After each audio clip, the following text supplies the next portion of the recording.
I'm Mike Hannewald, field agronomist with Beck's Hybrids in a field here in Northwest Ohio. And over the last week, I've started getting a lot of phone calls and text messages and pictures sent to me of, unfortunately, tar spot. It's showing up in a big way here in Northwest Ohio just over the last week and has really started to ramp up over the last few days. And so I just want to make everyone aware of that and some things to look for when you're out in the field. So when you take a look at tar spot, you see the black spots. So this is a little bit more severe of an infection here that you're looking at. Key thing is that the spots do not scratch off the leaf and they go entirely through the leaf. So it's a little bit harder to see on the underside, but you can see those black spots are still there. So that's what we're looking for. It may not be quite that thick, and if you take a look, you can see some of these black spots that are there that are just getting started here. The black powdery stuff that you see on the surface of the leaf, that's just spent pollen that is decaying. So that's nothing to be concerned about, but it's these black spots that you start to see forming on the leaves.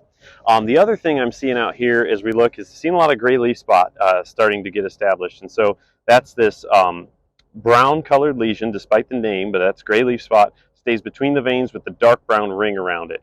And seeing gray leaf spot, and we've seen in the past that the combination of tar spot and gray leaf spot is not a good combination to have. They seem to have an interaction with each other, and so when we see that combination, it's something we want to really be cautious about. So if you have not yet sprayed fungicide on your corn, you want to evaluate the growth stage of the corn. So I have 2 ears that I pulled here. This ear is from a 100-day corn that's further along and more developed, and the 100-day corn you can see is nearing the dough stage, and so those kernels are well developed. It looks like an overripe ear of sweet corn, and the best way to tell is to break the ear in half, pull a few kernels off, and actually take a bite out of them. And if you can sense that starch, that dry material starting to form near the base of the kernel, you're to the dough stage. So this is almost to the dough stage. As opposed to this, I pulled from a plot. This is 113-day corn, so obviously not as far along or as far developed. And you can see that the kernels are much smaller, and this looks more like a slightly underripe ear of sweet corn. So this would be the beginning of the milk stage. So there's only liquid in these kernels. So most of our corn in Ohio right now is between these two stages up here in northern Ohio. And so if your corn is not yet to the dough stage and you're seeing the black spots, and you haven't sprayed a fungicide yet, I would strongly recommend getting a fungicide on that field to stop the tar spot. That fungicide will buy you 2 to 3 weeks of protection, and by the time we get to 2 to 3 weeks from now, we should be in pretty good shape as far as our overall yield development and the maturity of the corn, to where when tar spot starts to increase its development at that point, it won't affect our yield at that point. If you have already sprayed your corn, I'd encourage you to take a look at the calendar and look at from the date your corn was sprayed and fast forward ahead 3 weeks. And 3 weeks after that application was made, go out and take a look and evaluate and see how much tar spot you're seeing at that point. And if you're seeing the tar spot there and starting to increase over a few days of checking the field, you might consider a second application of fungicide. I know that's not at all ideal and not what most of us want to do, but we did have some instances with some customers of ours in Northeast Indiana 2 years ago in 2021.